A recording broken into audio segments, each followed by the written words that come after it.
What's up? It's hopefully... Right, Fingers crossed. Oh my goodness.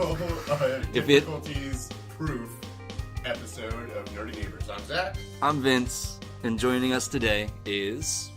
Nate. I'm Nate. This is Nate. He's a friend of mine. It's an honor to be here on Nerdy Neighbors, which I assume is an Urkel fan cast. Yes! I'm excited to talk about all my favorite Urkel stories. The one where he shrinks Carl down, he fights a cat. What about when he turns to Bruce Lee? That really happened. Mm-hmm. There's that one where he teams up with a professional basketball player dressed like an old lady to win a basketball tournament, which is absolutely plagiarized for Uncle Drew. I was about to say, did you just describe Uncle Drew? Wow. Close, Urkel described Uncle Drew. And there was Mika Urkel. Okay, I'm done. Urkel walked so Uncle Drew could... Nate, what do you do? One small step for Urkel. Okay, now I'm done. Do bits about Urkel, mainly. Yeah, as we're getting accustomed to. He did do that. I also have a podcast, I guess. Is that what we're getting at? Yes, that was what I was getting It's called Dried Up Brain. You can find it on whatever service you use to listen to podcasts. Just search for Dried Up Brain. It's about literature. I do it with my mom, so you know I'm cool. Oh, that's awesome. Right? I didn't know that pre-recording. Yeah. It's great. We alternate episodes one about novellas with episodes about comics. We're working our way through the Sandman right now, so that's interesting. I'm down. You should check it out. Yeah. Sandman's one of my favorite books, period. So, Zach, as you were alluding to... Is your mom reading Sandman? Yeah. It's awesome. Yeah, they read together and talk about it. It's awesome. I come by it honest, too, Nate. My mom's a big old nerd, too. Mm-hmm. That's how my brother describes it. Oh, I come by it honest. My mom. What were you asking me? Well, as you were alluding to earlier, we have lost 2 episodes. We've lost 2 episodes. We lost a Mossad-friendly episode with my brother Jojo. About the last Airbender. We did a last Airbender episode, but Jojo and first appearance from my sister Sarah. Yep. We'll have them back. Yes. I want to do Avatar again. Yeah, I'd agree with that. We'll talk with them. And then we also lost another episode of us just sort of bickering about nothing. It's a loss for the public. Yeah. I don't mind telling you. It's probably the best thing we've ever done. I think it was very fun. At the end, we both started crying. But if this episode sounds any different, we have since replaced our faulty microphone with hopefully a significantly better one. But that being said, do you want to get into nerdy news? Yeah, I'll start. Hopefully I'm not stepping on yours. You guys. I got plenty. Matrix is 20 years old. Woof. Yeah. I Oof. heard that. That makes me feel like I'm made of dust. Matrix is 20. Do you guys have any, for me, I was 14. I think I was about to be in high school. And it was that summer, and I had never seen anything like it. But it was at a time where I was like, time to be cool and listen to music and stuff. But it made me just want to, go out and karate fight, like Mortal Kombat. Such a good, do you guys, was it mind-blowing for you guys? Did you see it in theaters? I didn't see it in theaters because I was, 7 when it came out. But it's one of those movies, the 3 movies that I remember, hype for them being around, when I was a kid, are The Matrix, The Sixth Sense, and The Blair Witch. Mm-hmm. And so, I remember people talking about The Matrix and, my mom and, my uncles being like, oh, we have to go see The Matrix. Let's make plans to see The Matrix.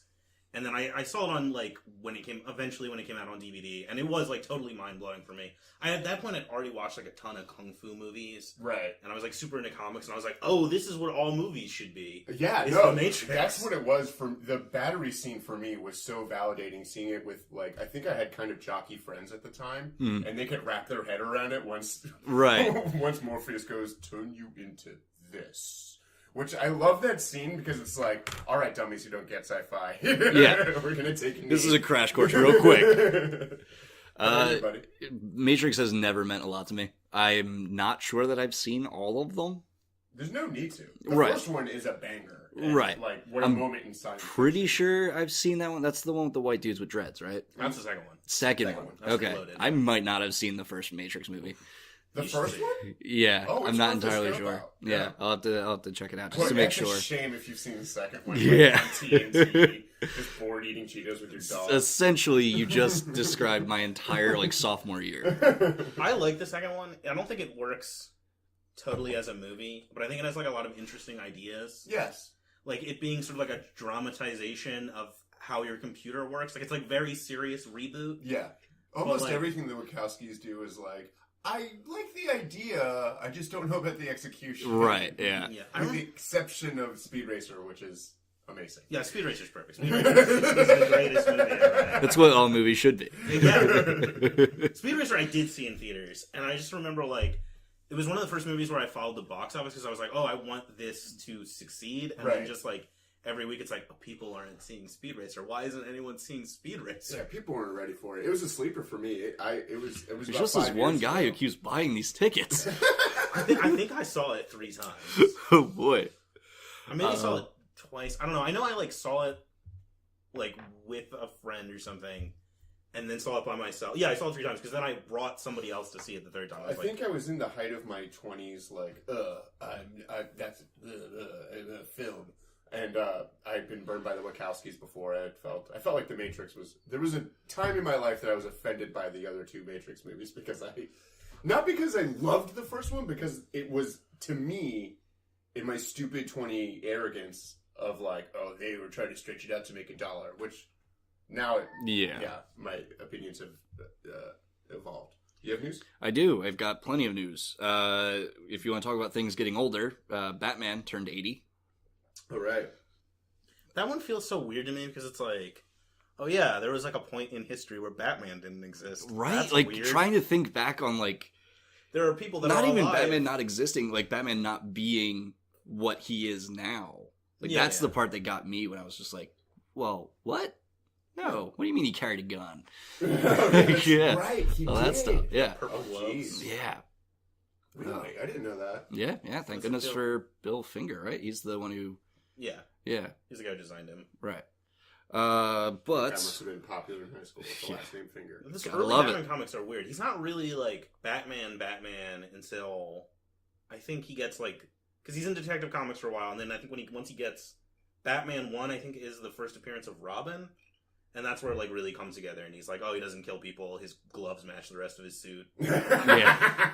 He's not, like, leaving weird, cryptic notes like he's a serial killer for the criminals. Oh, right. Or, like, throwing dead bats through their window, which is a thing he does in, like, his first appearance. I think should come back. Oh, yeah. Do them both. Wrap the note around the dead bat, hurl it through somebody's window. I mean, they're a cowardly and superstitious lot. You want to get in their heads. Yeah. Throw dead rodents at them. But we've got other stuff. So Shazam has been received well by test audiences, which Have is... you seen it? I have not seen it, no. Okay.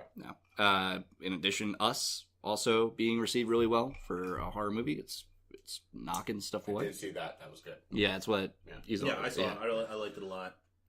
You guys can have your own resent Us people. fan cast. Well, I don't want to get too far into it because it's actually... I mean, for me, I feel like it's one of those, like, I gotta see this again. Yeah. Oh, yeah, To absolutely. really form a solid opinion on it that I will then put on wax. That's how we do this, right? Yeah. Big wax. We press it to vinyl. I told you this already. And we shoot it into space on Voyager 4. But, no, Us was... Yeah, that's what I've been hearing. Solid. Yeah. Well, the thing I was saying... He asked me about it before we were recording, like, what I thought. And the thing I was saying to him was... What it reminded me of more than anything is like an old, like, Italian horror movie. Yes. Where it's like you basically made an art film and then put some murders in it. It was very artsy, it was very moody, and literal-minded people are gonna not like it and go, Get Out was better. Yeah, that's the thing that surprised me is how, like, non-literally it's like, I feel like... It's not, I think there's one line in the movie that is literal. Mm-hmm. And it's, we are Americans. Yeah. And that's it. And everything else is all metaphor. Yeah, and it is one of those movies where there's always, like, there's this tone, like, there's this feeling of doom, but then there's a point in the movie where everything just turns crazy. Yeah. So, like, even in the beginning, you don't feel safe because you kind of know what you're sitting in. Right. Which is, I think, I kind bought of a ticket a genius directing move. Like, because, you know what you bought a ticket for. Mm-hmm. So, like, sometimes in these movies, there's, like, this part of the movie, and I'm not saying it's bad, but this is part of the movie where it's like, we're safe. It's we're in the Shire. Right. And everything's fine. Yeah, exactly. And then it all goes to hell. Like, there's this, always kind of this weird sense. Like, the sun, it was good. The guy can make a film, man. Yeah. I mean, I'm excited to see it. Yeah, you're gonna love it. Yeah, I get the feeling. But, so getting into more our oeuvre, Jared Leto, I believe, is out of Birds of Prey. Because they released that picture. Birds of Prey? He was supposed to be, I think he was supposed to be like the main antagonist in Birds of Prey. But they released a picture of Joker throwing Harley out of his apartment, which he has for reasons. I always think about Joker having an apartment, Yeah. He pays rent, he's got a landlord. Exactly. Like, how do you collect rent from the Joker? Never mind. But the picture of him in the person playing Joker in the picture, I believe, is the stunt double that they used. So I don't. They're gonna write Joker out of it? I think that they're writing him out of it. I think it's gonna be like a DC film. Yeah. Hour of Babel. I found another person who thinks that the Joker movie is going to be good. I think it's going to be good. You guys are fools. I don't know, man. I like it's like King of Comedy with a supervillain. I like War Dogs. I think Todd Phillips can do like a semi-serious movie. I like Joaquin Phoenix. I think it's going to be weird. Look, I sometimes, all right, I agree that all the ingredients are there, but like, I wish I remember exactly what I said before. Hopefully this echoes what I said before. I don't think Scorsese gets the Joker. And I know that there's not a definitive Joker and Kill Your Darlings and stuff we say on this podcast all the time. Right. But I think it's going to hilariously miss the mark. I think we're going to get a film and it'll be decisions will have been made. Hardline decisions about character, about, and like, the jury will be out. I'm going to try to see it with open heart, open mind. But I'm going into it like a Scorsese Joker film, really. He's just producing, man. Okay. It's almost like it's like Super 8. Do you remember, like, yeah, it was like J.J. Abrams wants to make a Spielberg movie, and he's got Spielberg to produce it. Yeah. Remember Super 8, guys? All right, let's... Super 8. Okay. Super 8 was fine. I love that you invoked Super 8 because that's exactly what I would say. No. But on the other end. But see, this is going to be the thing. It's going to be so subjective. Right. Of course, it's film and you blah, blah, blah. Yeah, but like this one, especially amongst nerds, I think is going to be really like, I don't know, I like what they did. Like, I'm sure you didn't listen to our Amazing Spider-Man episode, but and you shouldn't. There's one recommendation we can make to anybody listening. Don't listen to this podcast. It's terrible. I was like, well, was it on the movies? Well, no, just the one film. Just the first Spider-Man. Amazing Spider-Man. And we both really liked the film, but I was very hung up on like, well, I think Andrew Garfield kind of misses the mark for Peter Parker. He thinks Andrew Garfield's too sexy to be Peter Parker. Well, that would be the title of my essay, but it would go into like he also is they dress him a little too. I don't want to go into this because listeners have gone into it. Right. Well, but I have these things that I get hung up on. Yeah, and I know maybe I shouldn't, but sometimes I go, I don't know if this guy gets it. And I think Suicide Squad is the biggest thing I point to and go, I mean, all the not that it was like, look at how great it is. But it seemed like a bunch of people who got what they were doing, but they didn't. Yeah. Nobody got what they were doing. That movie's awful. Yeah. The thing I get hung up on that movie, which I've already talked about with Vince today, Yep. is the fucking... There's a guy whose power is throwing things, and at the end of the movie, they need somebody to throw a thing, and they get a different guy to throw it. Yeah. Why? I mean, boys, we can't go down this primrose path. Goodness. But with the Joker movie, I absolutely would be more excited for it if it was not a Joker movie. It was like the same idea, the same people involved, but less like an original villain. Bingo! This is exactly how I feel. It does not need to be a Joker. Like it's like yogurt. Yeah, but you branding. throw the makeup on it, and it's DC. You don't have to make up a new character. Like I don't know why they're doing it. Yeah, I think it's going to be good. I think that it's going to be good. I think it's going to put all of your fears to bed. I think you're going to enjoy it. I think the odds are stacked against it. They're Very more much likely so. that it will be bad than it will be good, but I'm like cautiously That's the other optimistic. thing I have going for me. It's like it's a horse race and like there's a camel. It's like a camel's got great utility, but I don't know how well it's going to do it. Tortoise in the hair, my friend. Tortoise in the hair. You've got more news that you're do. to tell us about. Well, we were talking about Captain Boomerang, and apparently Jai Courtney is back. Has said that he's going to be in the new Suicide Squad, which means that it might not be off the presses. Yeah, I read that today. Yeah, it might not be. Well, I mean, if he's going to be in it, it might not be a full reboot. But also, Margot Robbie's supposed to be in it, so it's not going to be a full reboot. Character. Yeah, he should be Rick Flag now. No, they should do the Weekend Bernie's idea I have, and he should be Bernie. That'd be amazing. What? What is Suicide your Weekend Squad? of Bernie's Suicide Squad 3, Weekend of Bernie's. All right, they're the Suicide Squad, except their boss died, and they want to party at his apartment on weekends, but they got to keep appearances up. Weekend at Bernie's 3, Suicide Squad. How recently? The villain could be the Wallflower. Okay. How recently? He doesn't want them to party. Oh, I don't want you to party. Vince doesn't like things like this. What's your next piece of news? So dumb.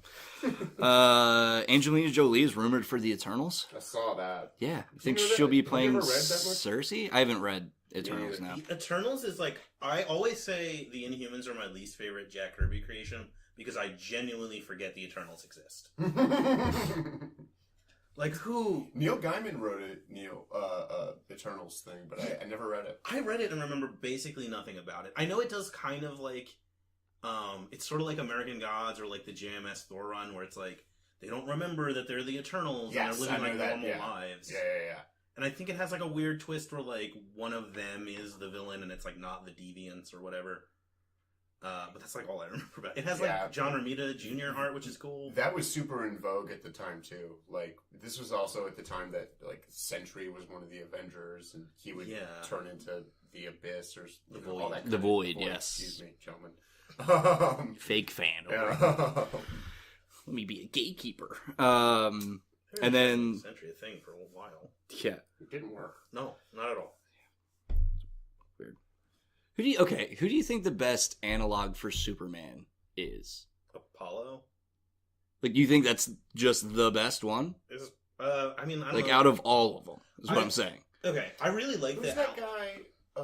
Who's that guy who was on the Wildcats? Supreme? That's Apollo. Oh, yeah, no, that's Apollo. Oh, no, he's on the Authority. I don't think there was, like, a Superman analog on the Wildcats. But, like, the was when I was a kid. Oh, Mr. Majestic. Cartoon.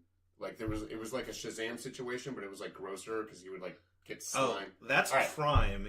That's what I'm thinking of. He's not from Wildcats. He's from the Prime verse, which was, like, the Malibu Comics superhero universe. I was going to say Malibu Comics, but I was double guessing myself because of your comments a second ago. I apologize. No, it's not on you. But Prime, or I would say Prime, and then like a close second would be OG Marvel. Okay, yeah, I can see Captain that. Marvel. I guess he's like a Superman stand-in. Sort of.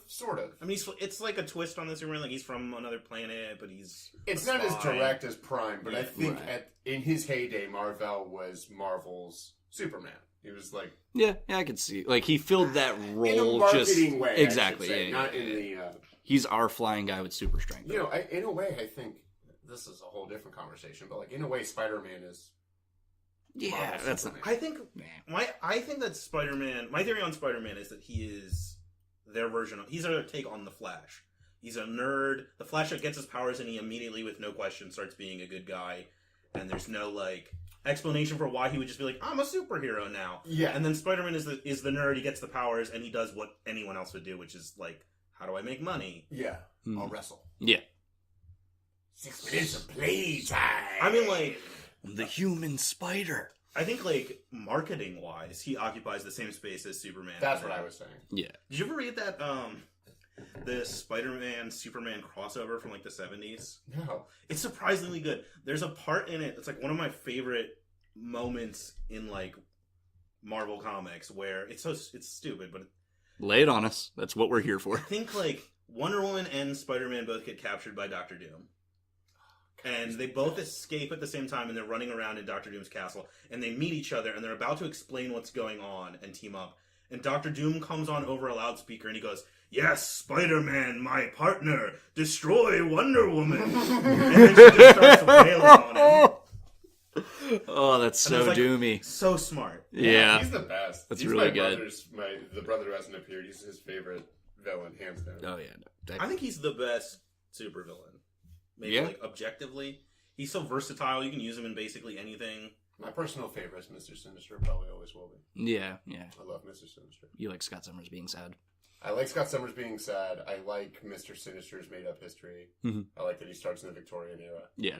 It's pretty great. I don't want to go down this path. No worries. There's a lot of reasons he's cool. But... look at us, king of segues. Because the last little bit of news I got is the director of X-Men Dark Phoenix said that the one issue that The Last Stand had was that it didn't go cosmic, so we can expect to blow up the broccoli planet. Yes, and we're gonna get attacked by bird people, and Professor X is gonna get all up in one of them. That's in my brain instead of something useful. Yeah. All the name shit you give me. Yeah. I want it on record. I know the species that Jean Grey blew up. Yeah. It was the Dabari. But D''B''A'. all right, we get it. Claremont loved apostrophes. Because you got Ch'od or Ch'od or whatever that guy's name is. That dude's name was Ch'od.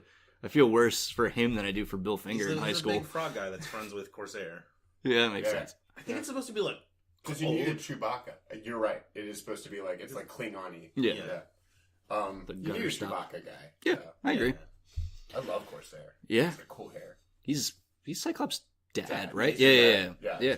He's no longer with us. Because didn't they recently have Corsair like interact with a younger version of Cyclops? Greg Rucka did a short Cyclops solo run that was the time-displaced teen Cyclops goes to hang out with his dad in space, and Corsair's like, how is Corsair back from the dead?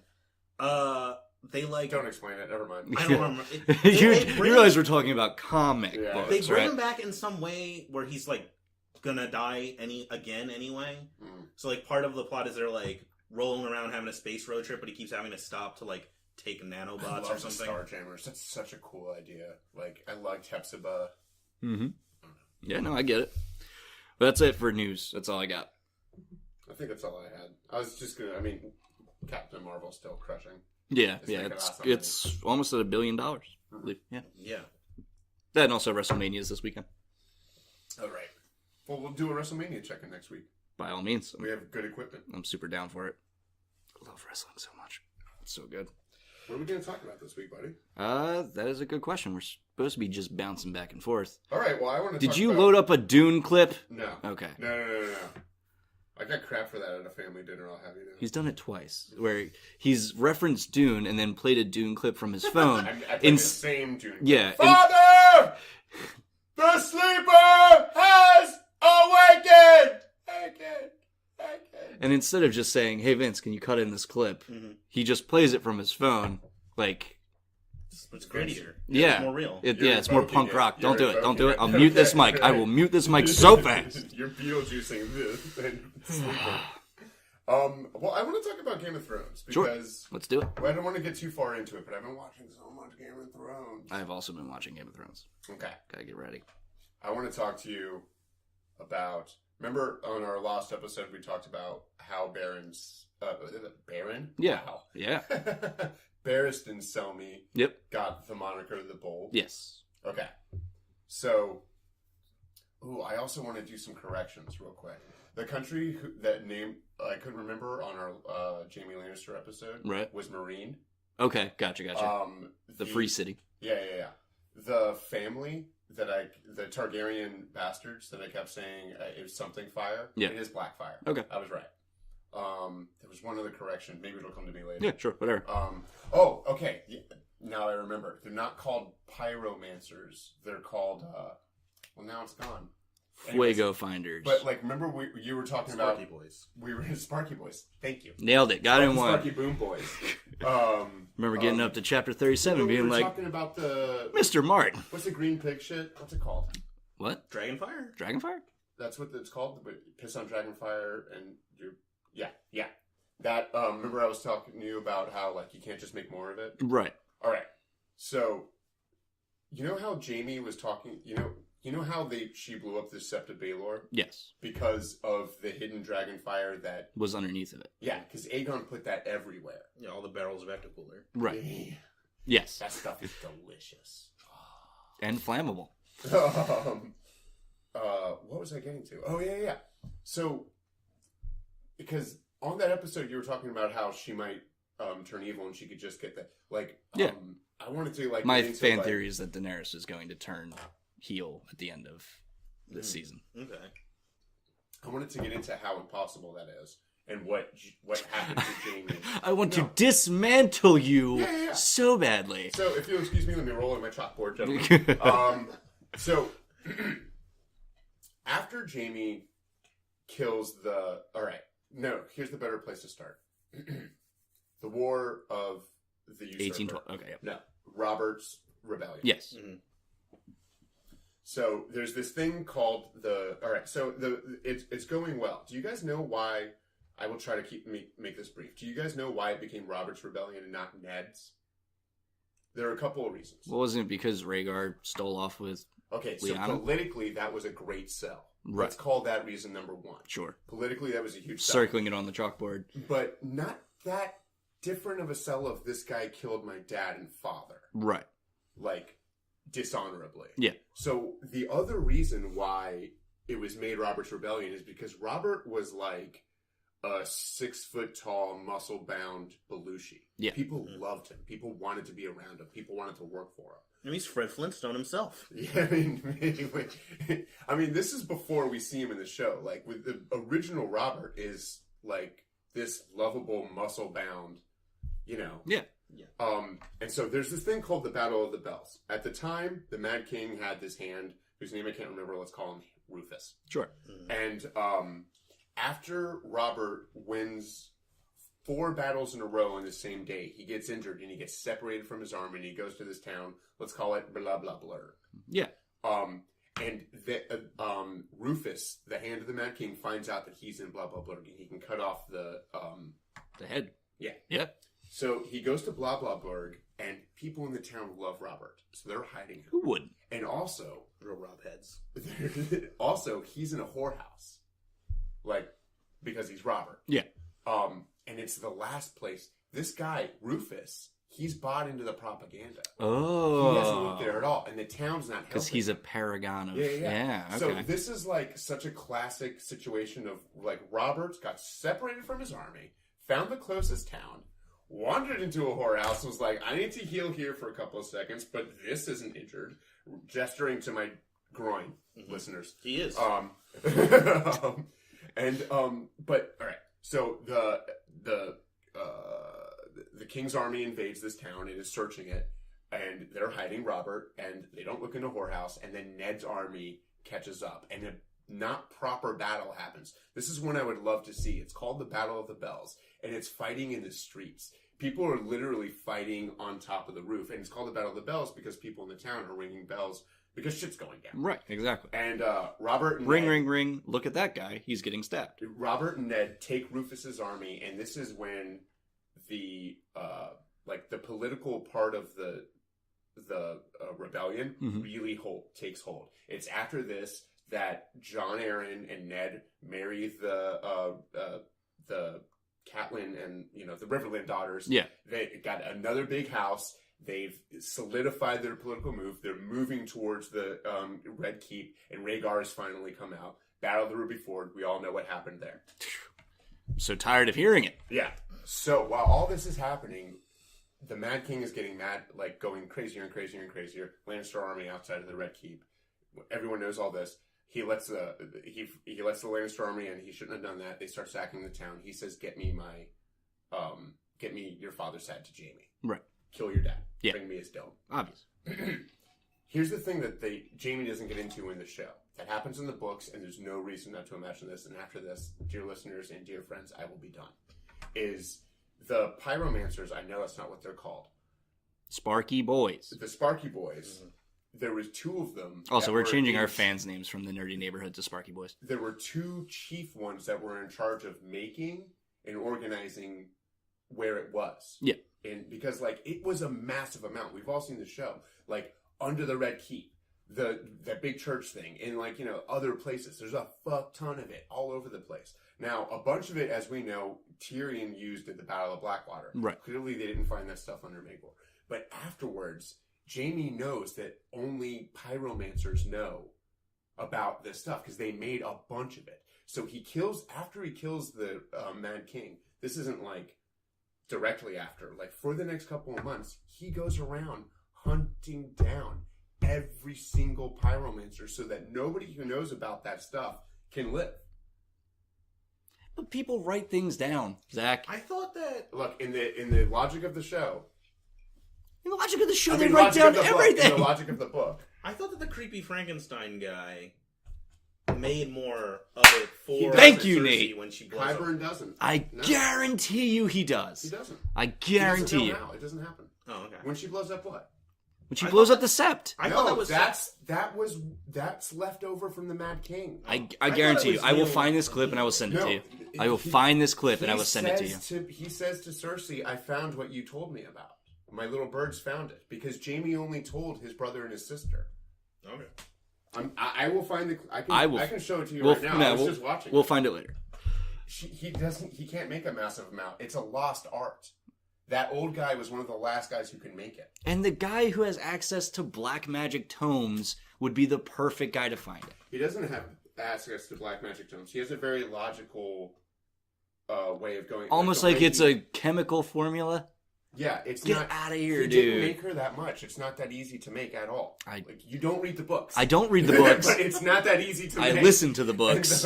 And but in the logic, whatever. The show's logic follows that. And I'm telling you, Jaime Lannister is the only person who knows about all that massive amounts of hidden dragon's fire. And like that amount of it under the Sept of Maegor is 100% left over from the Mad King who wired the Red Keep to blow. We will agree to disagree until either I find this clip that proves me right or I find a clip that proves me wrong. That's fine.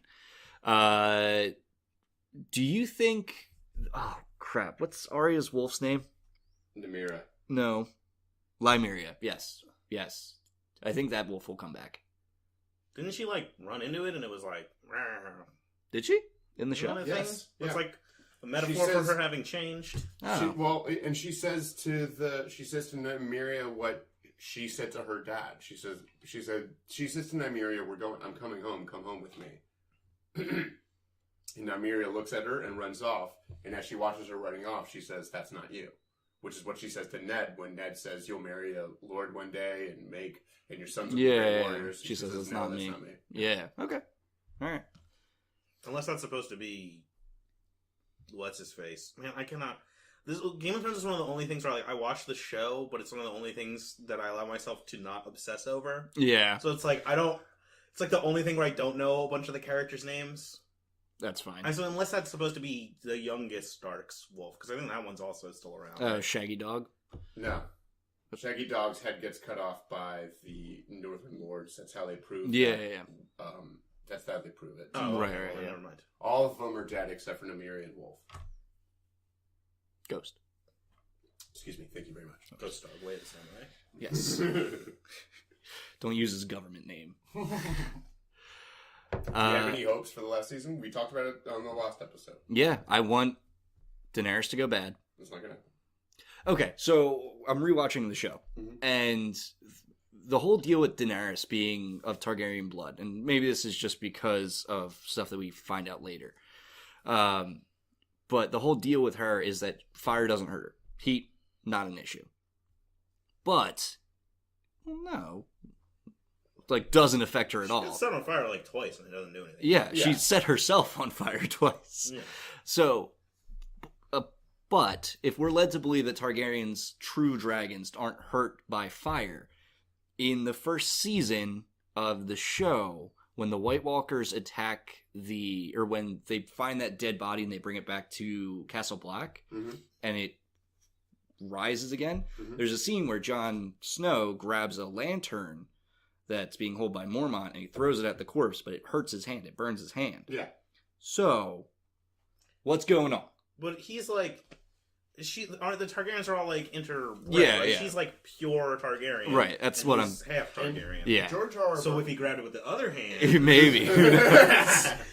He has to hold it with his feet. Yeah. George R. R. Martin's very careful about not laying rules out to magic. Right. He's established that it existed. Yeah. Yeah. I didn't think That's my response to that. That was the only real... I didn't think her not being hurt by the fire was a Targaryen thing. I thought it was just her... Because she's, like, important. No, in Old Valyria, there were only 48 Dragon Lords. There were, of the whole entire country of Valyria, there were only 48 families that could control and ride dragons. So, I mean, again, following the logic, maybe there were only 48 families at that time, literally tens of thousands of years ago in what we're talking about. Right. Were also fireproof and also had a connection to the dragons. That's the other thing that's dodgy to me, is like, I mean, if we want to start nitpicking, like, you know, the whole like Dracarys and that's like go. Like, yeah, like, yeah. But I never thought of that. Real the weird. fact that but I mean, he's touched by ice and fire. I think you were joking, but it's somebody should write a song about it. Like, I feel so bad. But no, I don't want to step on your punchline. Yeah, no. You should have. You should have kicked me in the fucking head. Sit in that. Is there anything that you would like to see? The last season of. I mean, like stuff everybody wants to see. I want to see the brothers fight. Is that the Mountain versus the Hound. I want to see that. Yeah, I want to see that. Call. Yeah, hell yeah. Yeah, I think that needs to happen, especially because of the fucking Oberon thing. Yeah. Is there anyone you guys really want to survive? I want Braun. I want Braun to survive. Okay, you know what I've been thinking about? Do you guys remember Gren at the Night's Watch? He's like the sarcastic Gren. Or not Gren. No, Pip. No. You're thinking of Pip. No, I'm not thinking of Gren or Pip. I'm thinking of the guy with like the middle part. Yes. Yeah. Why can't I remember his name? All right. Have you ever had a really crappy job, but there's one guy who you get along with? Right. Yeah. That's who he is. To you. I really want him to live. I know the wall just fell in everybody's head, but like I really want him to survive. I want Gendry to survive. I don't think he's going to. I think he'll survive. I know Varys is not going to make it. No, I don't think Varys is going to. I wish he would, but I don't think he's going to. How do you see him going out? Gets eaten by a bunch of birds like Professor Screw-Eye at the end of We're Back at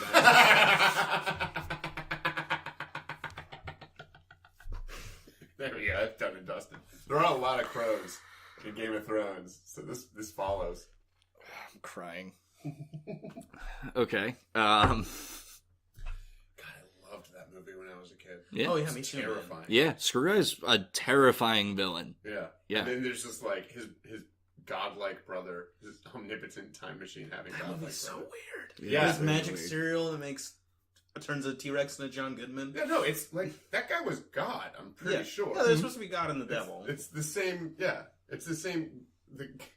It's the same character from James and the Giant Peach. Yeah. It's also the two dudes from Lost. God. I gotta get you to watch Battlestar Galactica. It's also Gaius and 6.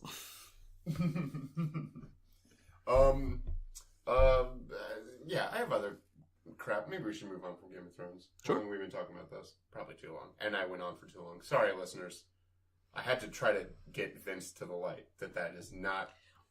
Dragon's Fire is not easy to make. It's very important when watching the show that you understand that you can't just mix up a thing of Dragon's Fire and just blow up a building. It's not that easy at all. Listen, man. I've seen a person make meth out of 3 bananas and a rusty screw. You have not. All right. Well, you weren't there, so prove it. The people in this room are more likely to have... Whatever. Moving on. You guys excited about Endgame? Yes. You feeling Endgame? Avengers Endgame? Yeah. Yeah, I'm excited. I feel like I'm like, this is the last one I'm gonna let myself be excited about. I'm just so fucking tired. I'm not. At this point. I'm okay. Like, I saw Captain Marvel and I liked it, but I was just like... Captain Marvel, I'm not liking it as much as I liked. I'm surprised it's doing as well as it is. Yeah. I don't want to shit talk it. I didn't expect it to do enjoyable, better than but Doctor it was just Strange. like... It was... No, I agree, brother. It was kind of meh. Yeah. It also does like the weird... Like, it has the Disney twist. Yeah, but there's also some weird... Like, we talked about it on the pod, and Vince pointed out some, like, really fun direction choices. I've already brought that up to Nate. The jukebox scene. Yeah. Why would you not have the music start after he hits the jukebox? That's not the only thing you brought up. That was like, this could make this more fun. Like, yeah. It wasn't that much fun. And it's not that I love... I mean, I do love Guardians of the Galaxy, but like, it wasn't Guardians of the Galaxy. Like, it wasn't. It felt like it was trying to be. We got Doctor Strange vibes. Yeah, most of us got Doctor Strange vibes. It was a standard length of Marvel movie. Like, they have a big loaf that they cut the Marvel movies off of, and that's one of them. My brother Adam is convinced that they were going to do some time travel-y stuff, and the 6 that are left, everybody at the table is 100% on board with that. Then. Time machine? Yeah, 100%. Oh, I absolutely, because it's Endgame is Rock of Ages, like the Justice League story. Okay. I thought you meant... Tom Cruise is going to show up in a bad wig. No, Chris Hardwick, the Grant Morrison Justice League story where Darkseid wins. Like, it's the bad guy wins, there's going to be time travel stuff. The Arrow guy and the Tiny guy are both around, which feels like a very deliberate choice. I saw that around, Okay. And that ends with time travel. They undo Darkseid's victory and then go back and fight Lex Luthor, I think, at the end of that. Well, my brother says it's not just going to be time travel, it's going to be negative stuff. Well, yeah, they touched on that in Ant-Man and the Wasp, right? Like, the whole time particles or... She warns him before she gets dusted. She's like, hey, look out for time portals. And that's what happens. I haven't heard it called that. It's very, very propos. She's like, hey, don't go into time portal. And he's like, time portal? I don't think he has that line. Yeah. But I assume he gets back via time travel. Because I think when they were like, the set photos were leaking, there was stuff that looked like it was, like, the future or, like, post-apocalyptic or something. I think Ant-Man's gonna, like, cleverly get himself out. It'll be some kind of, like, oh, I'm scienced out of this. I'm gonna go to the Avengers. Where is Really? everybody? I don't think that at all. Well, he was never built up to be that clever. Like, there's that thing in the trailer. I don't think he's built up to be that, like, I think the Scott Lang we're presented with is a guy who's clever enough to get out of trouble. Yeah, I think he's street smart. But he's like an electrical engineer. Yeah, he's an electrical engineer. He messed with the... Even still, I would rather Justin Hammer bring him back. No, of course. Any excuse to bring Justin Hammer. But that's how you do it. In the not to go into the trailer, but like in the trailer with him knocking on the door and being like, hey guys, could you let me in? I knew you guys in Germany. It feels like he got out and was like, well, something happened. Yeah. I don't know who to tell him. I know Captain America. I don't know. I get it. It's not going to happen, but part of me is like, oh, if you're doing time travel, does that mean we're going to get Kang? It's like, no one wants Kang. I'm the only person. I'm ready for Kang. So, I want that more than I want. Kang is also, like, besides the negative zone stuff, Kang is another way into the Fantastic Four, because he's, like, connected to Doom and to Richards. Well, everyone, including people at this table, thinks that we'll get some Annapolis business. Yeah. I initially, after I saw the first Avengers film, when they had the post-credit scene with Thanos, I thought that was Kang at first. Oh, I knew Thanos is... I knew it was Thanos. Yeah, I wasn't up on... I'm still not up on Marvel. Thanos is my... For a guy doing a podcast about it. I said Doctor Doom is the best supervillain, but Thanos is my favorite villain, like, in fiction. The first Comic-Con I ever went to, when I was, like, 12, I just read Infinity Gauntlet. And it was, like, my favorite comic. And I didn't know Jim Starlin was going to be there. Whoa! And I, like, saw him, and I, saw his sign, and it was, like, Jim Starlin. And I was like, that's the Infinity Gauntlet guy. And I, went over to talk to him, and I was like, I don't have any comics for you to sign. And he's like, oh, I had other comics with me. And he was like, oh, do you have one of those one of the boards? And I was like, yeah. And he pulled it out, and he drew, like, a quick sketch of Thanos' like headpiece and like signed it and personalized it to me, and I like still have that. It's like one of my most treasured possessions. So cool. That is awesome. So like the second he showed up on screen at the end of, I knew it was coming because it was the like, oh, to fight them is to court death. Yeah. And I was like, oh shit, is that gonna be Thanos? Yeah. And then they show him, and I just like grabbed my soda and exploded it in my hand because I was so excited about Thanos. Me too. Man. I also couldn't believe it. It seemed like genuinely for me, it was like, that's hubris. There's no way you could do this. There's no fucking way. But I also didn't know I'd have to wait 6 more years. Well, yeah. Right, yeah. Like, I mean, have to wait. It's been a delight. Right. Oh, I definitely thought they were going to get to him sooner. Like when they were like, oh, the next one's going to be Ultron. I was like, oh, okay. But you know that you set up. I was like, okay, cool. I was immediately like, oh, this is going to be a long haul. Like they planted a seed. I was ready for it. Man, yeah. So who do you think's not making it out alive? Of Avengers? Yeah. Cap. You gotta kill Cap. Yeah, Cap's done. Yeah. Well, also it's canonically accurate. Right. But the fact that... Do you think Stark will make it through? Yes. And he'll have like a baby and it'll be some kind of like weird goodbye to the guy who brought us in. They'll give him the Paul Walker send-off. No. Better, I think. Because it'll be like, you know... Better. Yeah, better. I don't know. I could also see a thing Paul Walker's name today. Where he dies, and it's like they show. This is so specific, but like I can 100% imagine a thing where like he dies, and like as he's dying, they show like a flash of the life he could have had, but he doesn't get it because he's a Oh yeah, I can see that.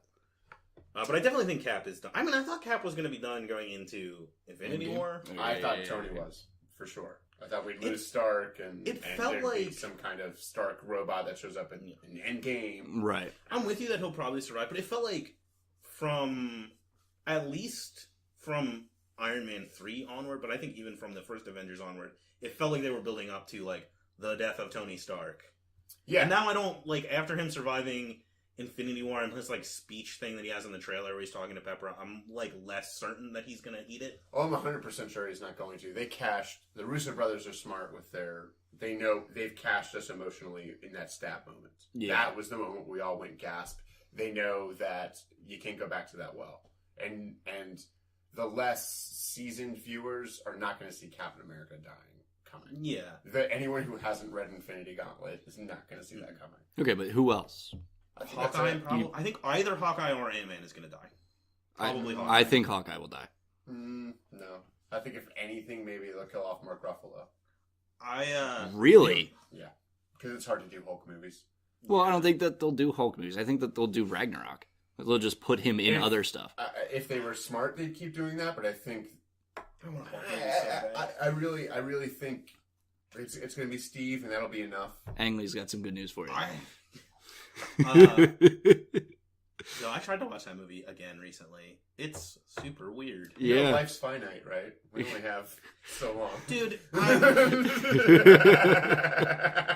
No, and it's like I know, and I'll watch it again probably like a year from now. Oh, can I rewind? Something deeply wrong with me. Can I rewind back to news because I wanted to bring this up? Yeah, what's up? I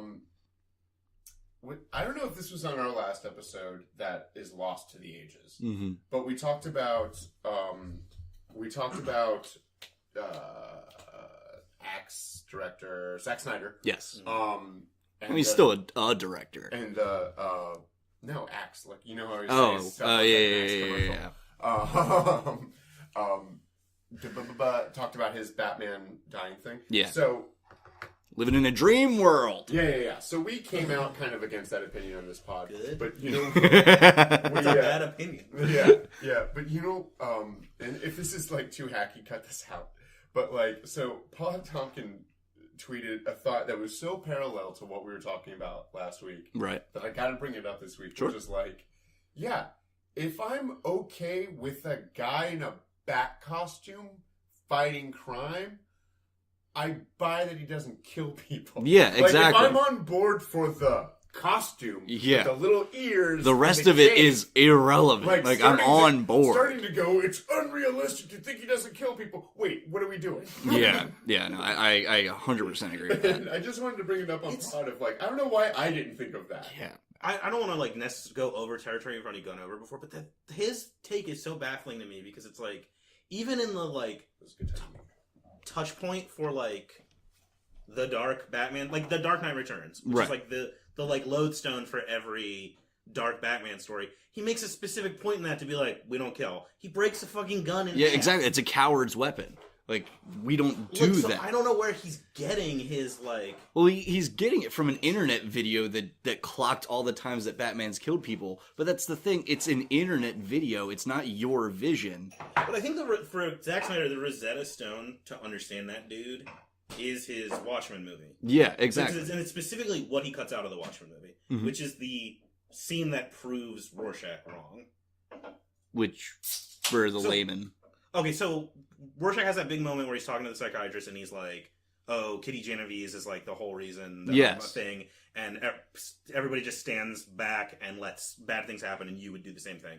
And in the comic, just before the big, like, you know, Ozymandias' plan goes off, there's a part where the psychiatrist and the two guys who are like at the newsstand who are completely cut out of the movie step in to stop like a domestic altercation that's happening on the street.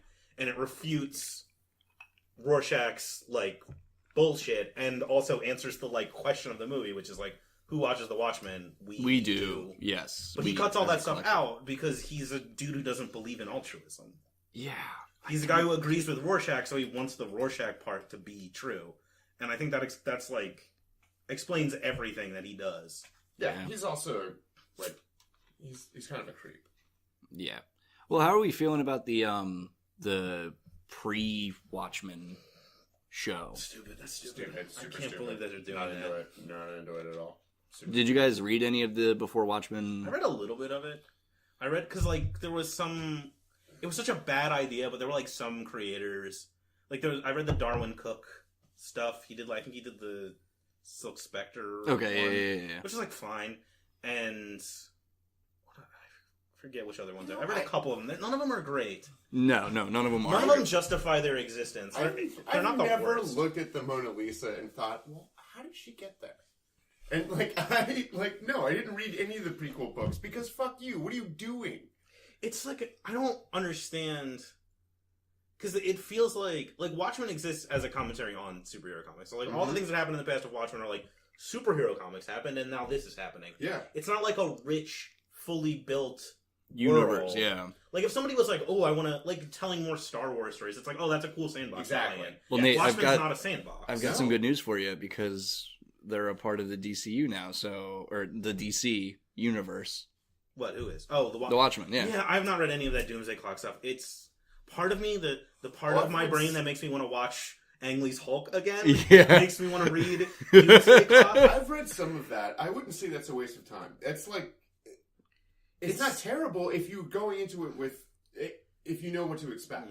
Yeah. Well, like part of me is I'm not recommending it. No. I'm just saying it's not as offensive as you might think. I mean, I'm going to read some of that shit. I will read it at some point, but it's like part of me gets it because it's like, fuck it, why not? Mm-hmm. Yeah. Yeah. That's what I'm liking about it. You nailed it. Yeah. But I mean, I think that's a different. If they were doing something like that, like this Watchmen prequel show, just seems like unadventurous. Yeah, it's just like hacky. Yeah. And it's underwhelming, if anything. The comic, like Owlman, like in my head is much cooler than the comic is. Like making him out to be. Yeah, it's not that they're missing the mark. It's like it's a little bit of like biting off more than you can chew. Right. You know how Onslaught is a really good idea, but you never have read a good Onslaught book. Yeah. It's that. The thing that intrigues me about the Doomsday Clock stuff is like it on a meta level, because Watchmen's a very good comic, a masterpiece that kind of ruined comics for a while. Sort of, yeah. If and then you the read idea it in the right place in your life, you will take a break from comics after. Well, no, it's also just like the influence of it. People trying to do Watchmen stuff. That's also so true. And then the idea that it's like, oh yeah, the reason the DCU is fucked and like the New 52 is bad on a like meta level is because there was like a lot of trying to emulate Watchmen going on. And then on like the literal level in the comics, it's like, it was Dr. Manhattan. He did it. Yeah. Watchmen invaded the DC universe and made it bad. Yeah. And like, that's really intriguing. Yeah, I never thought of that. That's fascinating. I didn't think of that at all. See, this is why we bring him on. Yeah, that's a good, man. That and his weird encyclopedic knowledge of just utter bullshit. Yeah, no, I called out where Prime was from. Yeah. I know X-Men pretty good. No, you do not understand. We have been friends since high school. Yeah, and we are in the same D&D group. Yeah, and throughout our D&D games, there will be multiple times where we're just shooting the shit, and I will have to tell Nate, stop. Nobody knows what you're talking about. I know 70% of it, I bet. I bet you would. Yeah. He would have gotten the Tootsie joke. Yeah, no, I'm big on just referencing something like everyone's seen it and no one has. Yeah, exactly. That's what happened to me on this pod with Tootsie. Yeah. I banked... Tootsie's on the AFI list. It's a cultural touchstone. I banked a 15-minute joke on his knowledge of Tootsie, and at one point I had to stop and go, dude, I just pitched to you Tootsie. Never mind. Just went straight over my head. I was trying to find, the subtle themes of how Venom could be introduced in this way. All right. And nothing about it. I pitched a Venom sequel where I won't go into the opening. I did a really good opening, and then he can't get any work as a reporter. So in the Venom suit, he makes himself into a lady just as a joke. And actually gets a tabloid job. And then he starts working this tabloid job, and he's really good at it. And he meets this lady who he really likes. And he can't reveal to her that, I pitched Tootsie. Only with Eddie Brock. Yeah, no, I think it could work. The weirdest I agree! I think, the weirdest part of Venom to me is when he just has his job back at the end. It's like... I haven't seen it. Oh, you haven't seen it? No. I watched it vicariously through Vince. I probably share the same... It's very good. I probably just share your opinion. It is the best bad movie I saw that year. That's what I bought into. It was like, I liked it, they missed the mark on some stuff. Yeah. I watched a bunch of internet reviews, I talked to my friend whose opinion I respect, and it's like, I'll see it when I see it. Yeah. But he like loses his mind throughout the movie, and then at the end, to get the post-credit scene to work, he just is a reporter again. He goes to talk to Woody Harrelson. I think that's what you said, basically. Yep.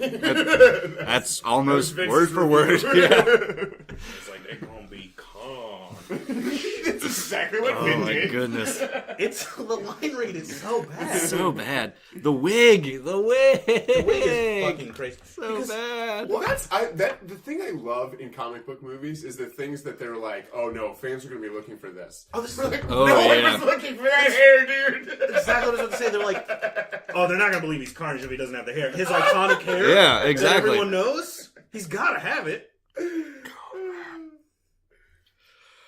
The other thing, not to harp on Venom, but I'd love to get your opinion on this, is I think Venom's a little bit toothless in a Spider-Man-less universe. It's weird. It's like... Toothless might not be the best word, but got a lot of he teeth. definitely has less. He has so many teeth. Genuinely, let's run with it. I think he has less bite. It's weird because like the character exists 100% just to be like the shadow archetype for Spider-Man, and then it's like now he's just a weird monster guy, and it's like, why does he look like Spider-Man still? Yeah. It's very strange. I don't it doesn't make a ton of sense without Spider-Man. I think the movie works fine. So for me, it's what I will call from now on this pod, it's my sabacc. It's a thing that when I see it on film, I go, well, this just doesn't make sense. Why does he look like that? Vince was very hung up on the rules of sabacc. It doesn't make sense. To have a full sabacc, you have to have 5 cards. Lando only had 4. Okay. Obviously, you can just be like, hey, that dude has 5 cards. He's obviously cheating sabacc 1. Vince wants a Casino Royale scene where there's some alien who inexplicably... I don't want a scene. I just want a YouTube video. Has a French accent who goes, Solo has 4 green and 1 red. He will have to give up unless he gets 1 more. I want to play sabacc. I want to have my own at-home sabacc set. And it was just a thing on the pod. I have no investment in the rules of sabacc. That's where I was at, brother. I was like, we can't keep talking about this. Solo was... the movie's fine. That's where Vince was. I like it a lot. I have like... the problem with that, with like almost every Star Wars thing, is like I have a vision of it in my head, and it's never going to be. That's what we talked about. Yeah. I feel like for me, the ideal Solo movie would have been Han Solo, super duper war hero. He has a shitty, amoral sidekick, and at the end, he dies, and his sidekick picks up his dog tags. Oh. Yeah. That's actually my pitch for a Boba Fett movie. Yeah. Oh, okay. Like almost word for word. Yeah. Michael B. Jordan bumble his way. Yeah. I told you, I've cast him in everything. I wanted him to be a clumsier James Bond. Yeah. Like, I wanted it to be like, and I've said this before, but like, I don't know why, but I just imagined him as like a kind of playboy raconteur before he meets up with Luke. Yeah. And the Solo movie kind of sets him up as not that different than the guy we know, just younger. Yeah. I don't know. The movie's take on his character arc is very weird. Because it's like, the idea... Because he shows up in Star Wars and he's like a total scumbag and he shoots a guy. And it's like... He's not a scumbag. That guy wanted to turn him in and... Yeah, but he's like ruthless. Yeah. And then like, the arc Sorry about the mess.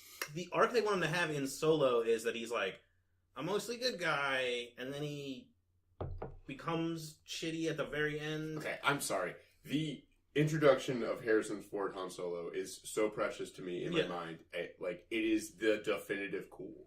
There were like 4 things that developed Tiny Zack: Bugs Bunny, Harrison Ford's introduction in Star Wars, and unfortunately Bill Murray's character in Ghostbusters. But he's like, I love that scene, and it's kind of why I wanted him to be a little less Disney-ish. Yeah, no, I totally agree. Yeah, I wanted him to be like but there's stuff I was fine with in the movie. I like their, should we call it a retcon, gentlemen? The retcon of meeting of Chewbacca. Oh, I think that works perfect. That's the best part of the movie. Yeah. The reveal of him, like, oh, there's the monster, and then like step, reveal of Chewbacca, and he just punches him. I like it better than a life debt. I like that it was always a partnership. It was never like this, like, oh, I owe you my life and my culture, and like, not that that's stupid, but I like that someone went, you know what, let's keep them even. I mean, honestly, you still have. Maybe. He's 200 and something. Character is so weird if he still has the kids, because it's like, you're a bad dad, Chewbacca. Go home to your kids. Why are you still hanging out with this weird guy? Wookiees work, man. Maybe it's like 13 and you go on like, what do the Amish people call it? Rumspringer? Yeah. No, they're not called Chewbacca. Yeah, they're all called Chewbaccas. Yes, my grandfather. You got the Chewbaccas and the Star Wars. They won't stop playing their Nintendos. With their goddamn Pokemon cards. Oh, boy. Oh, well, real quick, do you guys want to talk about Star Wars 9? Sure. What do you want to talk about? Speaking of Chewbacca, it's got to be the Chewbacca story, right? He's the only one. He hasn't gotten his story yet. The original plan, I mean, they were pretty upfront about it, right? Was that, like, Force Awakens is the Han Solo passing the baton movie. Right. 2 is Luke passing the baton, and then 3 was supposed to be Chewie passing the baton. It was supposed to be Leia, though, but then Carrie Fisher died. Right. The only one left is Chewie, unless it's like C-3PO or Nien Nub. You son of a bitch. I had that locked and loaded. I was going to make a Nien Nub joke. You son of a bitch. Was I projecting it? I hate you! I was so sure that was going to be great! Oh! I had it locked and loaded. I was waiting for you to stop talking! Oh, man. How about, I just want to take both of your lunch money. How about... No, you know who's going to be passing the baton? Is, what's that? Never mind. I was trying to remember the name of the Gonk droid? No. The name of the Ewok that meets... Oh, Wicket? Oh, yeah, Wicket. Yeah. But I was going to say Nyan. By the way, I played Star Wars Battlefront, and in the first one, he was a downloadable character, and we all called him Pancakes. That's adorable. Well, we played with a couple people who didn't get it. Who don't play Star Wars. Right. So they don't know. So we just have to go, we'll call him Pancakes. Oh, man. Yeah, let's do homework. The breakdown of language.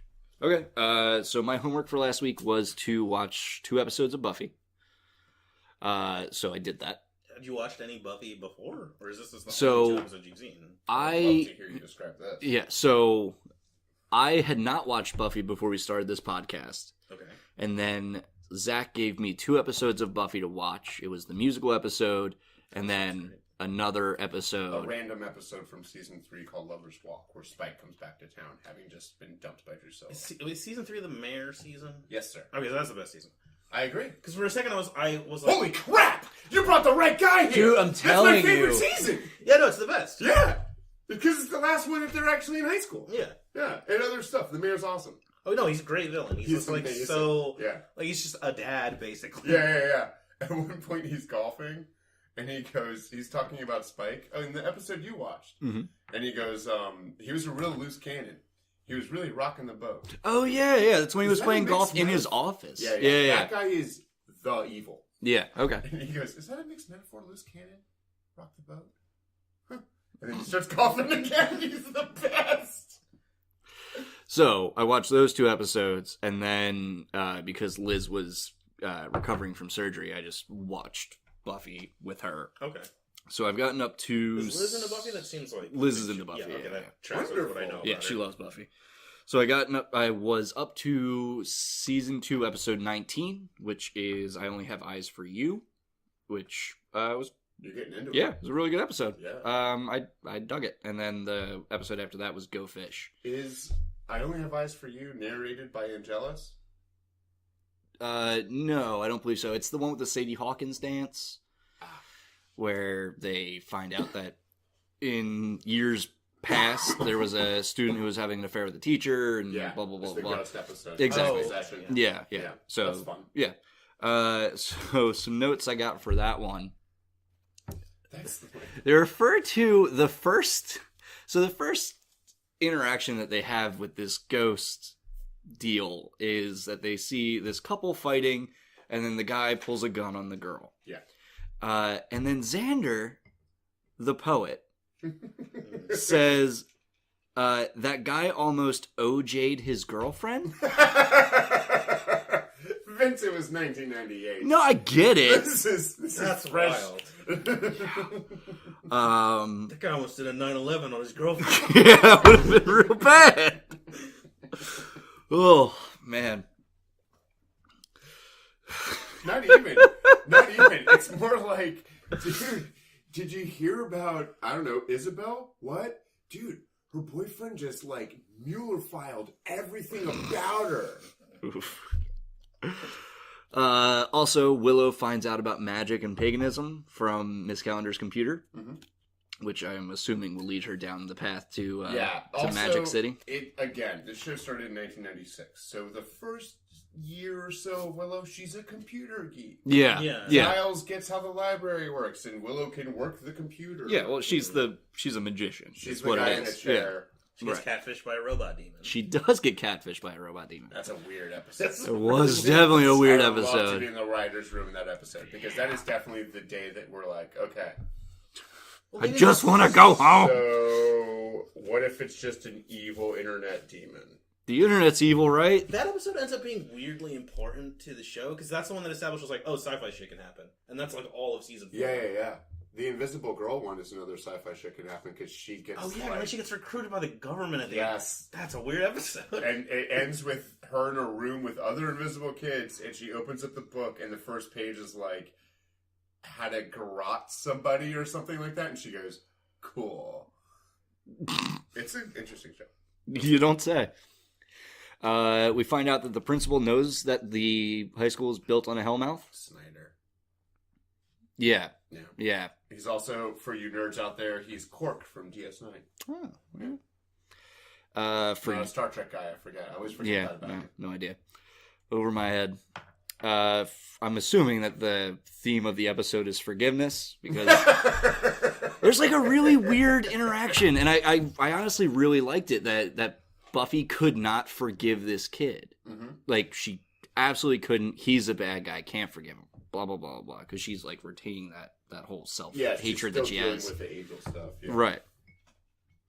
It's hard to lose your virginity, guys. Yeah. Well, I have written down here, so Angel's back, ? And then nope.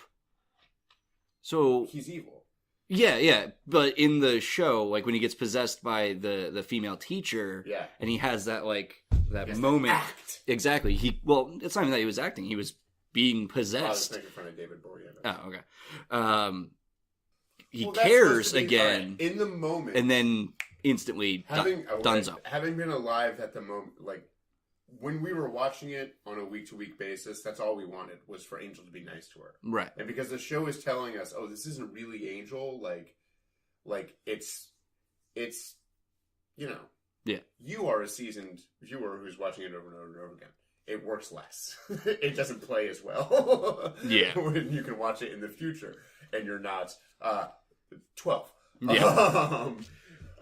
But yeah, like Angel back ? It's a, you know, cock tease for the... Well, no, I thought that, like, him getting possessed is he's going to take on this woman's soul. He gets his soul back, and then we get good Angel again. And then fucking weird. Yeah. You just take somebody's soul? Yeah, why not? The transitive soul property? Do it. Why not? Do it, Rockapella! Hit me up, Joss. And then the episode ends with Angel and Drusilla leaving Spike, and then he stands up out of his wheelchair. Yeah. So he's back. Yeah. He's got a card up his sleeve. Yeah, I'm excited for it. And then the episode after that is so fucking weird, dude. Wait till he plays that card. Sorry. If No. you keep watching, you're going to like it. I bet. Yeah. So the episode after that is Go Fish, which is... I want you to Sure. know that this was a Monster of the Week show. This was my generation Supernatural. Yeah, dude, I got it. This episode, what the hell? Yeah. This is the swim team. Yes, sir. Exactly. So the Sunnydale swim team is finally they're going to like nationals, and Wentworth coach. Miller is in it. He isn't. The coach. No, he's the last swimmer. Yeah, the cutie pie. Yeah. Not the word I would use. The coach is the dad from Wonder Years. So at the beginning of this episode, one of these swimmers, who's not Wentworth Miller, is talking to Buffy and trying to, like, court her, I guess. But they're hanging out at the beach. No, here's why you wouldn't do it this way. They're hanging out at the beach, and he looks out into the sea, and he's just like, you know, the sea's the eternal mother of the world. Nobody fucking talks like that. Well, he took a poetry class. No, he didn't. Joss Whedon went to art school. His parents were Hollywood royalty. So his idea of even douchey guys is, like, tainted from being super, super, super privileged. Yeah, I get that. So while he understands that men are monsters, he doesn't understand quite how. So I'm sure he encountered rapey weird dudes who would open with, like, weird poetry. But for us, that's not a thing. It was trying so hard. No, I know, it's weird. Like it was trying so hard. I can tell you, even at the time, that wasn't like, oh yeah, I know a lot of guys like that. I mean, Jocks are always going on about the endless majesty. Yeah. Even at the time, it's like, this doesn't feel real. The cacophony of this chorus of waves sounds like angels triumphantly heading to us. It was fucking weird. Then I have Prison Break, ? On the swim team, ? But I also think stuff like that is written, you might have just touched on it, you sparked this in my head, to also articulate how not as good Angel everyone else is. What? How not as good as Angel everyone else is. So you have like, not only is this jock saying something unrealistic and poetic, but it's like, you know, Angel would say things kind of eloquently and stuff like that all the time. Like, maybe that's the writers going, okay, let's not just have him be douchey, let's have him be anti-Angel. Yeah. I'm just trying to help the show that I love. So you picked a bad episode to... I didn't know what was happening next. I didn't know what for your last stand. After that, I have Sea Demon, ? Seaman, ? Nice. Put that one together. Did that all so, by you know, yourself. high five. You guys are writer. I wrote down, what are the principal's priorities? Because in the previous episode, he knows that the high school is on a hellmouth and that shit happens bad all the time, but Shit happens bad all the time. Shit happens bad all the time. Shit do be happening bad. Yeah, all the time. All the time. But why is he so concerned about getting this swim team He's like the to mayor of nationals? Jaws. Right. But Larry Vaughn? Yes. The mayor of Jaws? Yes. Amity, as you know, means friendship. I want to die. But, like, no. You have bigger priorities. Do this, Nate? I'm sorry. I will break this laptop. But, like, no. You're a grown-ass man. You figure it out. Okay, get there some other way. Mayor Snyder, Principal Snyder is a lot like Jet from Avatar. It's never quite clear. Wait, what? Avatar: The Last Airbender. No, but I mean, like, how is he like Jet? Well, you know how... Did Jet die? I don't know. Oh. What did Snyder want? I don't know. He works for the mayor. Yeah, but what does the mayor want? Does he want Sunnydale's swim team? No spoilers. I was just going to say the mayor wants some shit. Yeah. All right. Regardless, moving on. I have bad coach written down. Bad coach. He's steroiding his team through the sauna. See what I think? It's just an anti-team spirit thing. Honestly. Like, you might be reading too much into it. It might just be like, school spirit is stupid. And this is school spirit taken to the extreme. But also, from what I remember about it. If the principal knows that the school is on a hellmouth. Right. If he had to cancel a sporting event every time it seemed like a demon was involved, they would never get anywhere. It's not that he wants to cancel the meet. He actively is like, yeah, no, keep doing what you're doing, obviously, villain coach. Mm-hmm. Well, he knows where he lives. Yeah. Yeah, and he's gonna live underwater being terrorized by seamen. There's some mayor stuff like we could invoke once you hear it. It's like, okay, fine. I don't know if this is ever, like, fully explained, but I always got the impression that, like, the hellmouth kind of fucks with people's brains. Oh, that for sure. Like, they have, like, weird blind spots, or else they would not be able to function. Yeah, right. Like, not because everybody just agrees that, like, oh, it was a mass delusion or something like that. Yeah, no, I get that. Well, also there's this unsaid thing, especially later, like, people in Sunnydale know that it's weird. Yeah. Like, yeah. Right. This isn't like every other neighborhood. We have our quirky people. Yeah.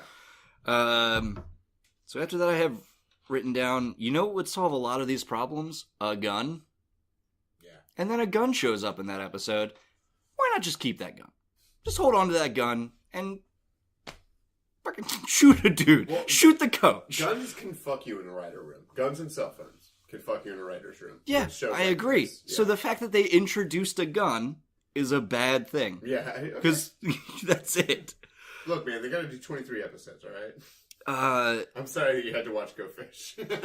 Xander is able to lift Buffy, a waterlogged Buffy, out of a hole in the ground, one-armed? I think later on they decide that he's more incompetent than he is initially. Yeah, because he's super strong then. It takes a while for them to be like, oh, Xander's deal is that he's useless. It's the Zeppo episode. That's the best episode of the show.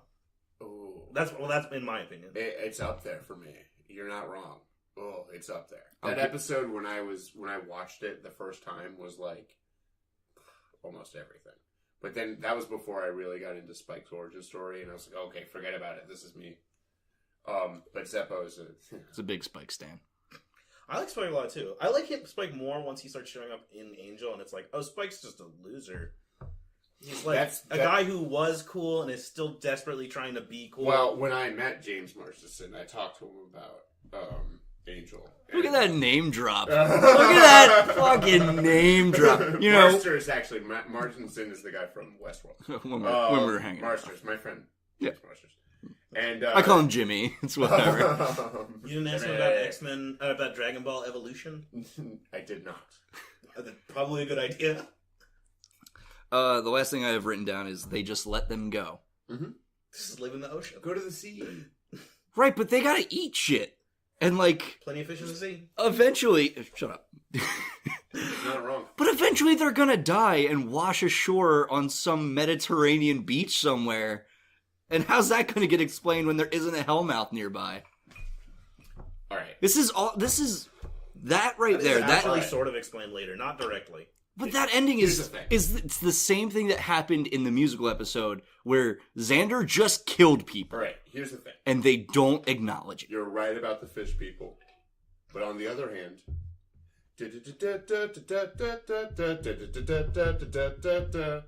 the seaweed is I know, I get it. I mean, eye contact. Oh my gosh. I've lost my soul. I watched 2 episodes of Buffy for homework. Those were it. This is going to seem not worth it, but I didn't read it. I didn't read my homework. Are you serious? I'm so sorry. I was so busy last week. What was it? Kelly got sick. I'm supposed to read The Astounding Wolfman by Robert Kirkman. I've read 2 pages of it. Kelly got sick. I had to work. I have a new second job. We could talk about it off mic. I'll get to it. No worries. I started it again today. Did you listen to the concept album I told you to listen to? Concept album? I told him to listen to Broken Bride by Ludo. Oh, okay. No, I didn't. I have to put that in my actual notes. Now I'm remembering that I wrote that down, but then didn't do it. I have to put it in my actual notes. I'm sorry. This is what I And deal I'm with. especially sorry that you had to watch Go Fish. There's an episode called Bad Eggs. Skip it. Okay? Gotcha. There's also the caveman episode. No, that's a good one. Is that a good one? I remember that one being the worst one. No, he's gonna like that one. Okay. I haven't seen that all one right, forever. like that one is a strong phrase, but it's not that. It's not Go Fish, which is rough. Like, not just logic-wise. It's classic Vince. Of course, he was like, they're gonna die down there. I never thought about that. I was like, oh, there they go.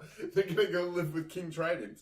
And, everything will be fine probably, as long as they steer clear of Ursula. Oh my god. I don't get, how many more monsters do they just, let go? Well, eventually they just go, okay, we'll just do demons and give them weird names.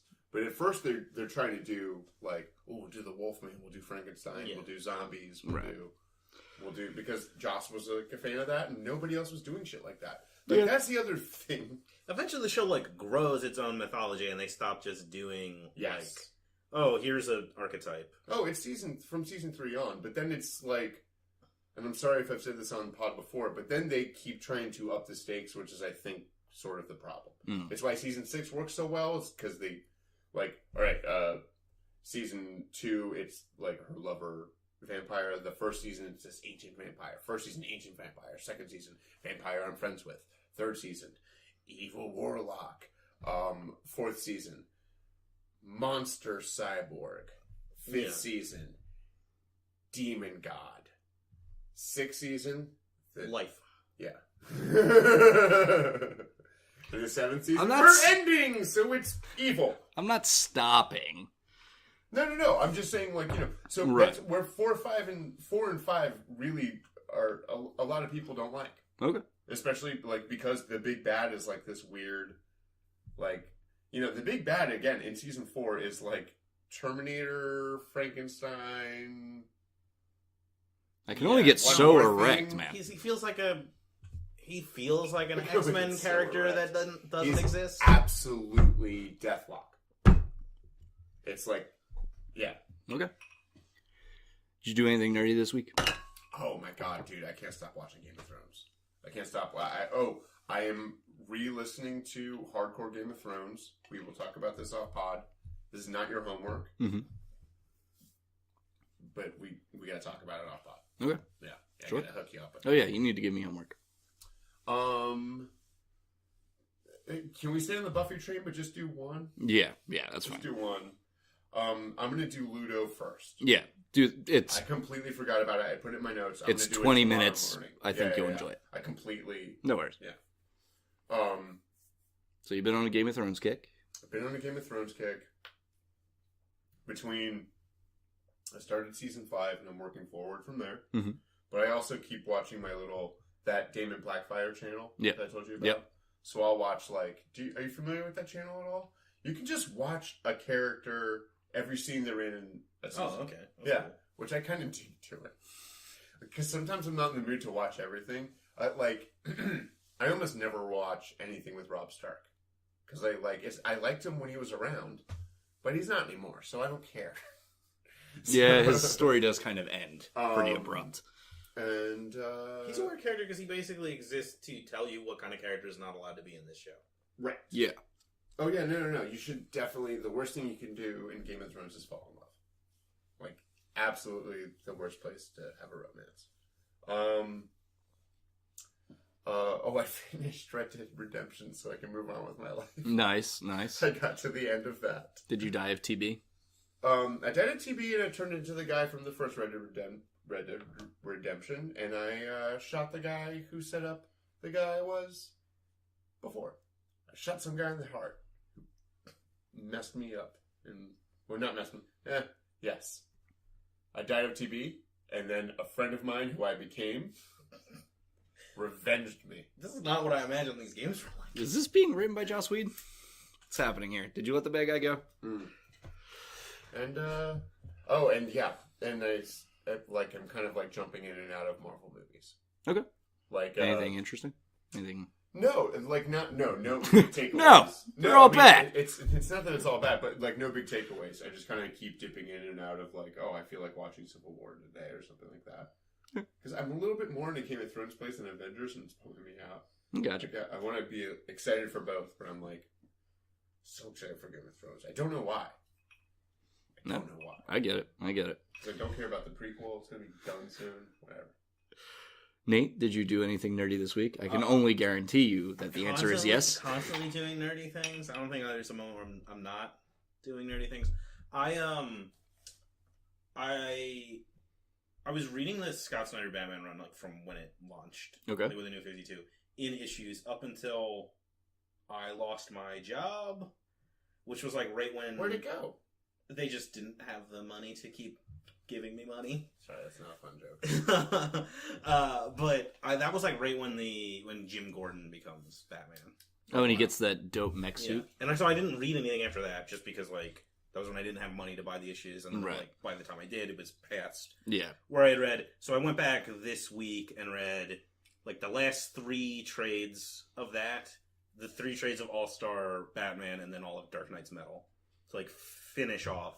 What's your opinion on Dark Knight Metal? It fucking rules. It's the dopest shit.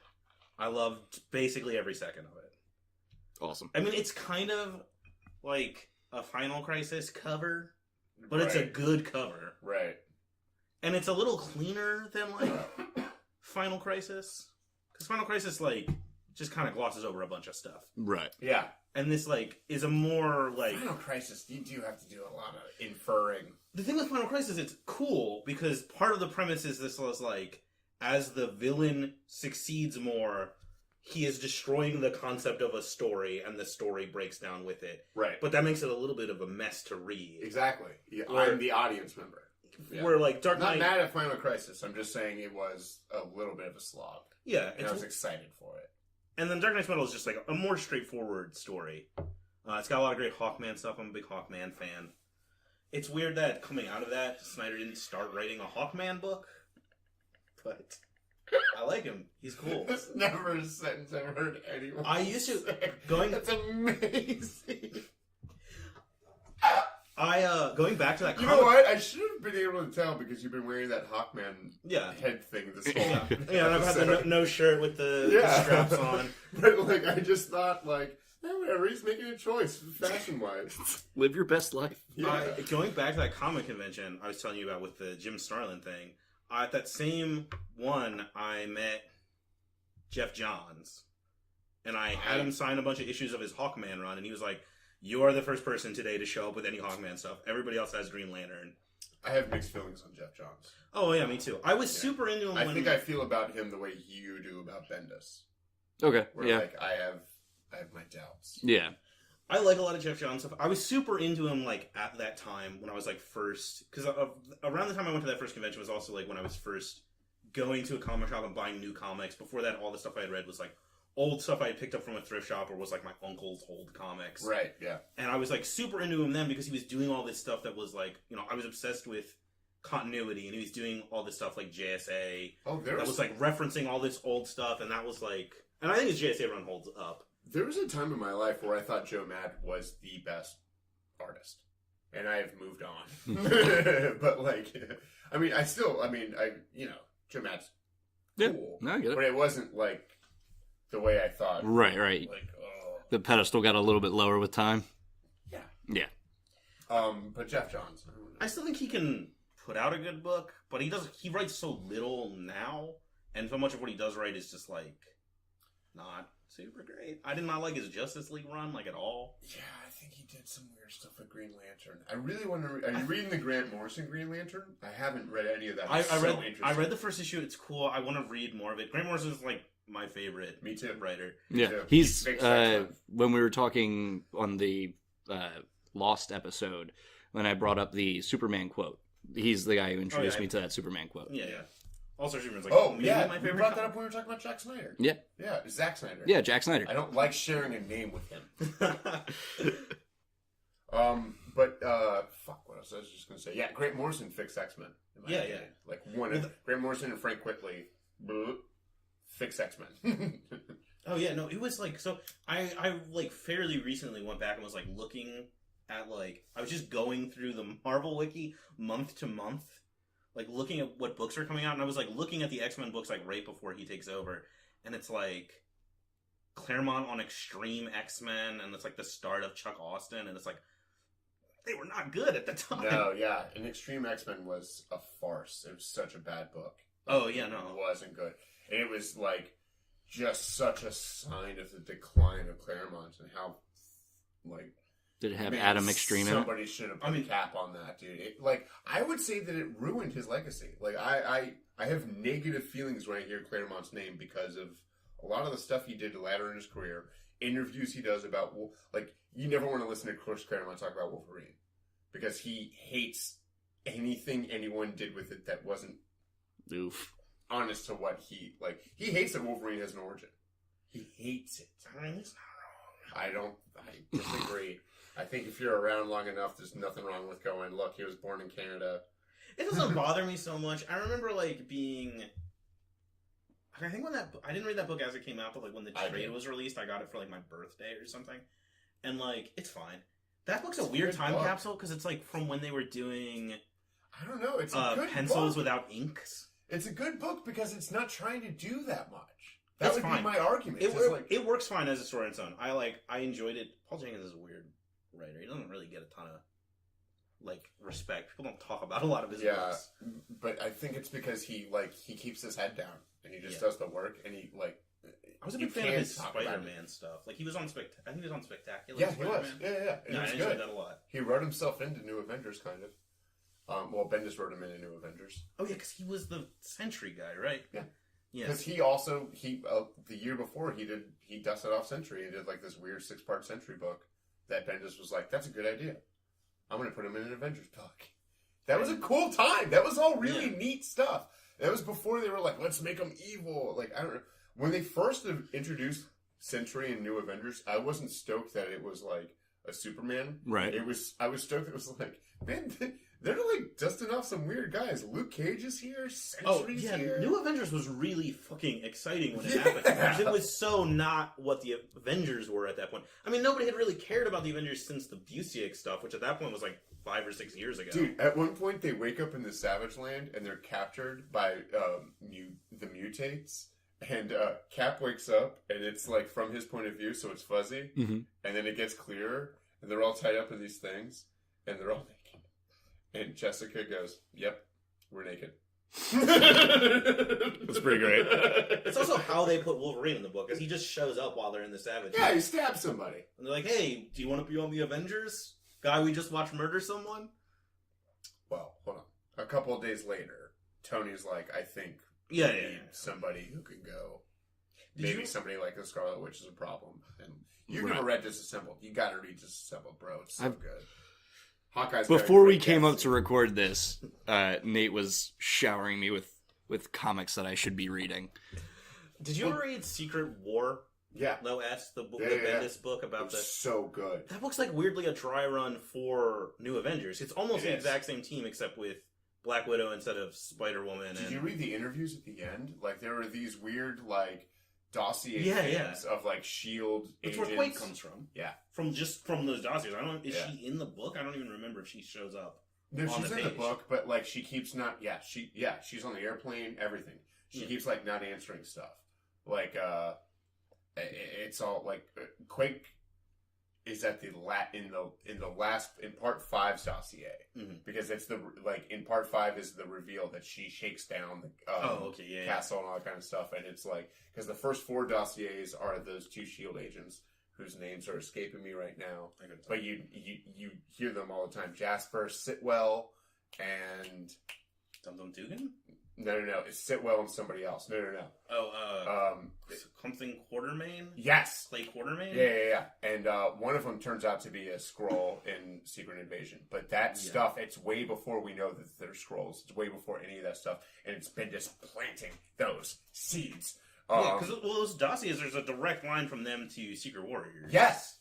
It's so good. Because I think the Caterpillar stuff comes up by name in those dossiers. Yes, it does. And then does not pay off until Secret Invasion. Yes. Yeah. It's so awesome. I read that stuff, dude. I was in community college and that was coming out. And I fucking skipped a class because I was in my car reading 2 and 3 because I couldn't get the first, I had to get I didn't want to buy a second printing. Right. So I got 2 and 3 at the same time. And we were sitting there and reading them and then saving the dossiers till the end. And then reading those back to back, and then being like, I'm not going to class. I'm going to read this over again. I sat in my car and just read them instead of going and learning about the Russian invasion. The Nazis invaded Russia. Yeah. Didn't work out well for them. It didn't. Yeah, winter came. Yep. Tanks broke down. I figured it out. It was worth it, is what I'm saying. Yeah, I get it. Time well spent in my car reading Marvel comics. No worries. The Secret War was so good. And showing Stalingrad who's boss. Was crazy. Yeah. Gabrielle Delato or something like that. Yeah. Or something like that, like you didn't know. Oh, well, it was I wasn't sure if it was that guy or a different dude. I know the dude's name is Gabrielle Delato. Yeah. I think he's Brazilian. He does mostly covers now. Yeah. He doesn't really do books anymore. Which makes sense, because his art looks like it takes fucking forever. Yeah. Oh, for sure, that book took a year and a half. Oh, yeah, well, a bunch of it was delayed. I know it was a really long time before the last issue came out. Yeah, because that book came out, and then it was Bendis has legs to do stuff that, like, this guy plants seeds. Like, there's no way, like, he really knew he was doing Secret Invasion. He left himself doors. Right. That's what was different brilliant paths you can about go it. down. So yeah, they retconned that it was the bloody fucking hell Spider-Man villain with like strict bolts on his Spider-Man. Electro. Yeah, it was Electro that breaks into the he blows up the generator to release everybody on the raft. Yeah, which is the first. Yeah, and that's like where they team up, and that leads into New Avengers. Spider-Man says my booties are wet, and everyone goes, "You call them booties?"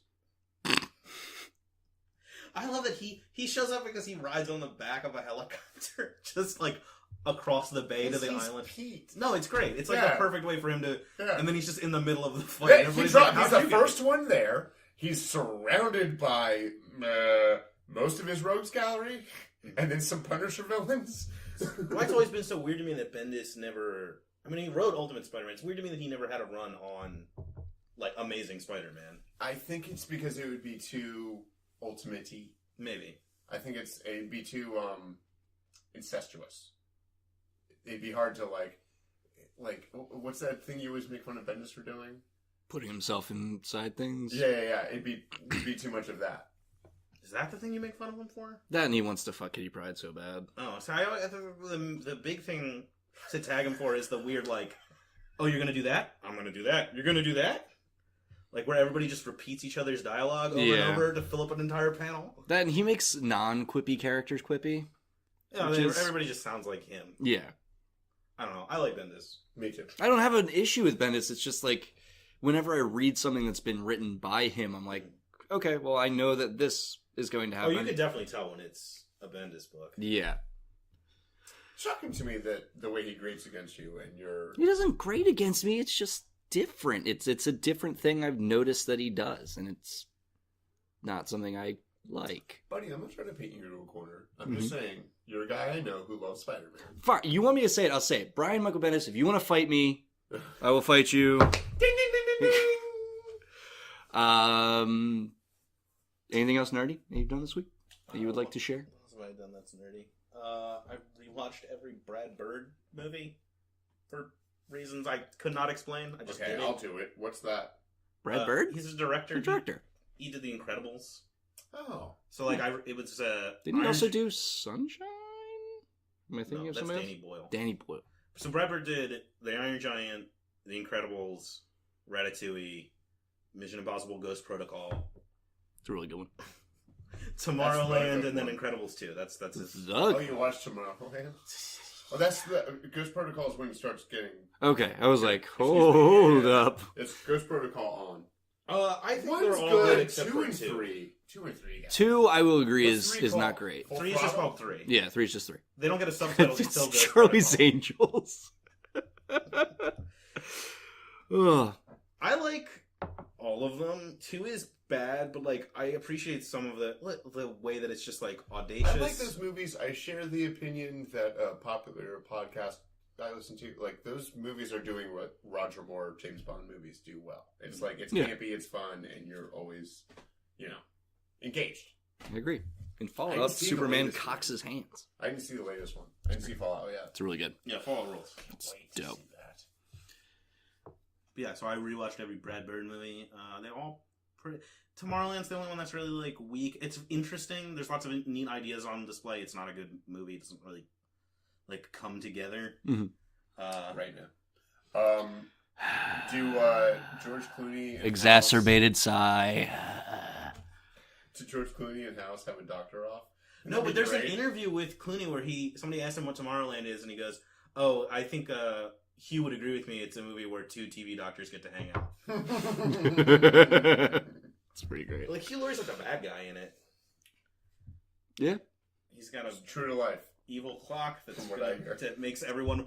The plot of that movie is Hugh Laurie has built a machine that projects dystopian fiction into people's brains and is the reason for all of the dystopian fiction and like post-apocalyptic stuff in our culture. And he thought it was going to warn us to get our shit together, but it just makes everyone depressed and apathetic. That seems Satan-y, right? It's A little like bit. Satan parallel.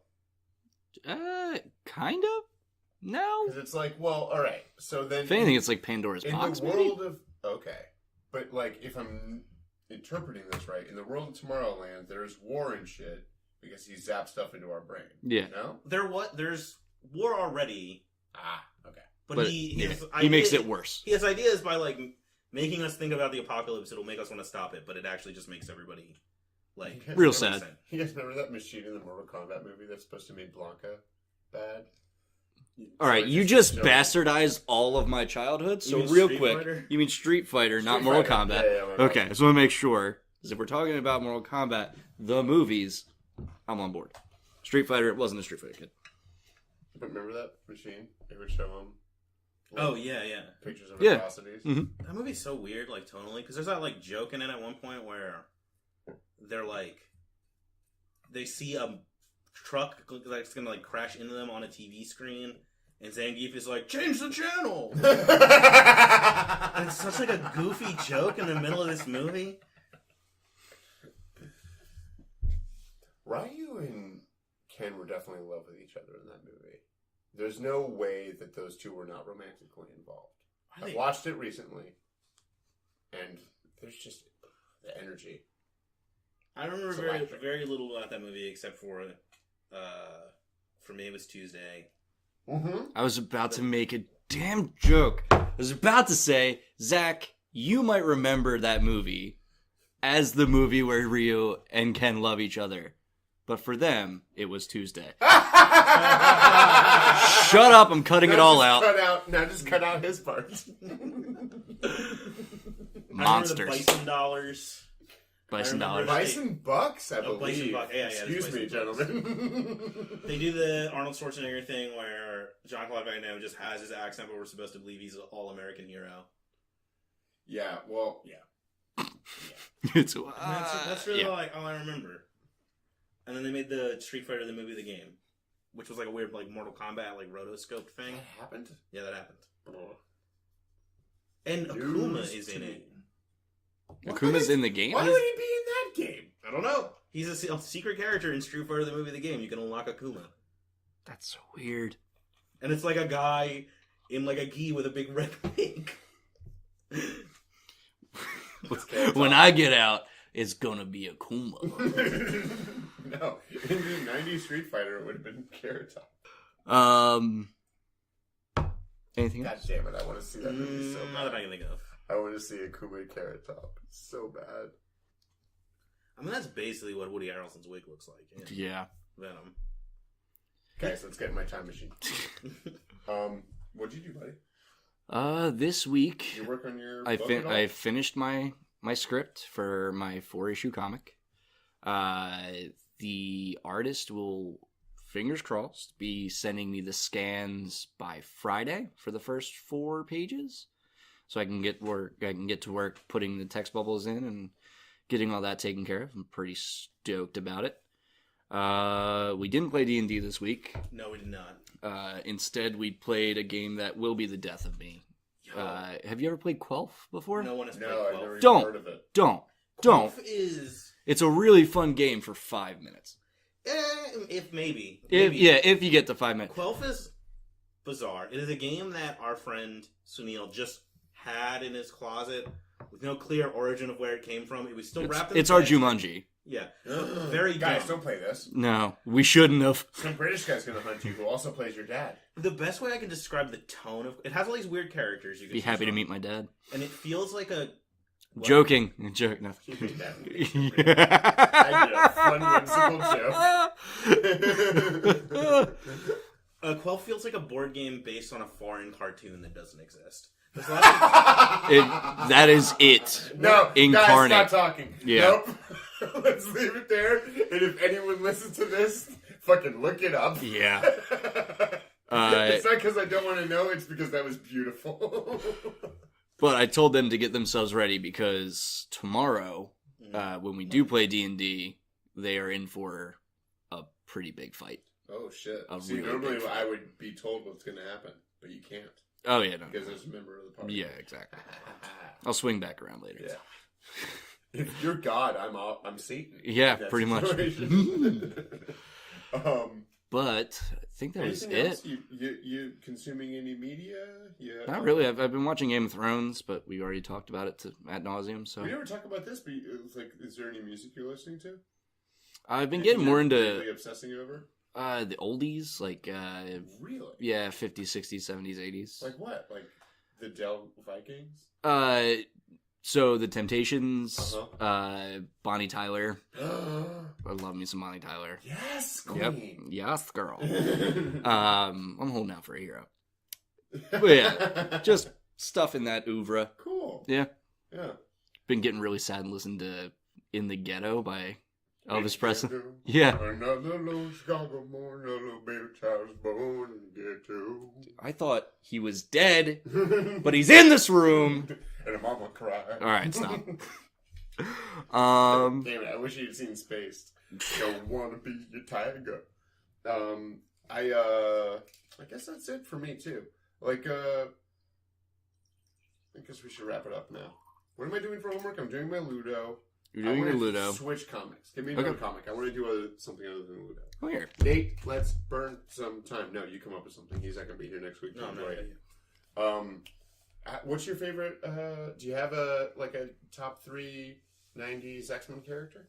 Top 3. '90s specifically. I mean, Cable. I love Cable. Cable's up there, right? Like, He's my favorite. Yeah, I was super into the animated series when I was a kid. Me too. And I remember, like, when he showed up, I was like, "Oh, this is the coolest person, possible." They always play John Wayne music. Yeah, and he's they got talk him like John Wayne. Metal arm. Yeah. I'm a big fan of Maggot. This guy. You guys belong together. Did you ever read Executioner That's where I Saga? got it from. Yeah. Executioner Saga is a goddamn masterpiece. It's under, like, I really love Executioner Saga. Like, it's one of the first. Like, I read that as it was coming out. Mm-hmm. I was 6 years old. I would make my mother take us to Kroger in North Carolina, where they had a little comic rack, because every week something was coming out. Because it was X Factor, X Force, and Uncanny X-Men. Oh yeah, it was like one of those big line-wide crossovers. Yes, and I still got them. No big deal. Nobody signed them. Well, I don't know what to tell you. But sounds like you got gypped. Do you have any weird '90s X-Men that stands out like that, other than? Did you read any of that stuff? I've read a bunch of it. Like, I basically taught myself how to read when I was like 4, so I could read X-Men comics. X-Men was the first for me. It was my first love. I'll never leave that girl. I really like it's the one that brought me.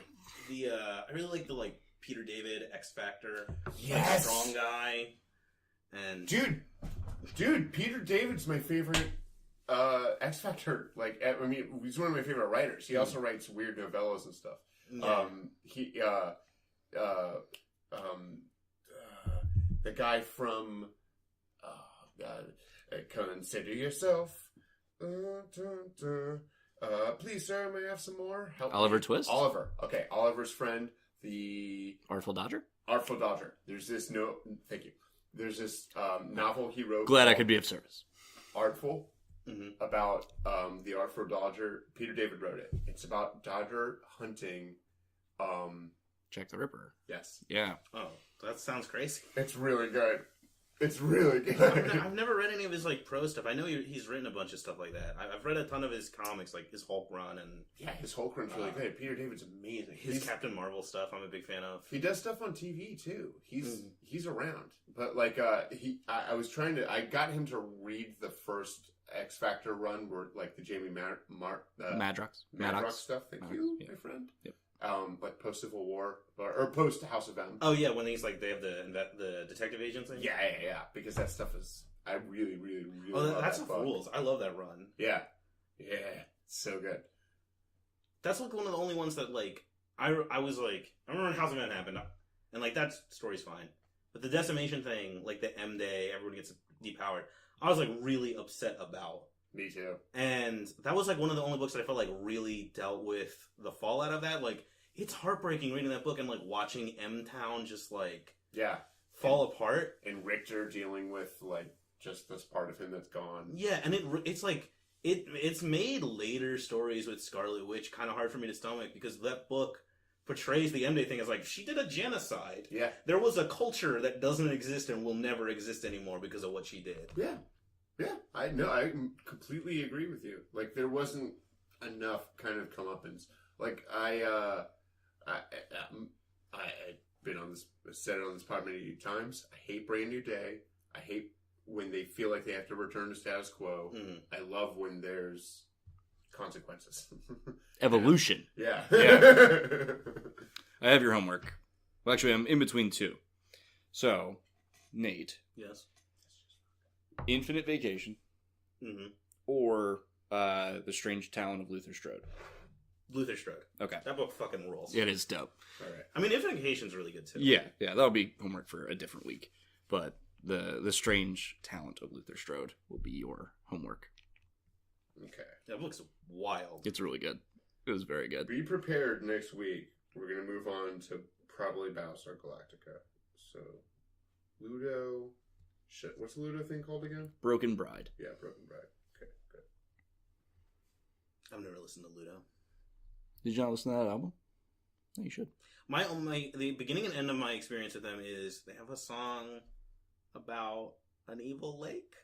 Yes. And Ruben made me listen to it. Our friend Ruben made me listen to it. And then I never listened to anything else they did, but for a long time we would sing that song with different lyrics to each other over and over again, because that was a thing we did a lot. Yeah, that tracks. Of things that I could consider you two doing together, that is definitely up there. And I don't know, like, that song is, like, burned into my brain, but, like, I never was compelled to listen to any of their other stuff. But I probably should. I don't know. Broken Bride, it's a concept album. I got a lot it's of really film good. scores from movies I've never seen to listen to. Yeah. So weird. But I think that's it for this episode, buddy. All right. So, we'll end this episode, like we always do, with prayer to our own personal gods.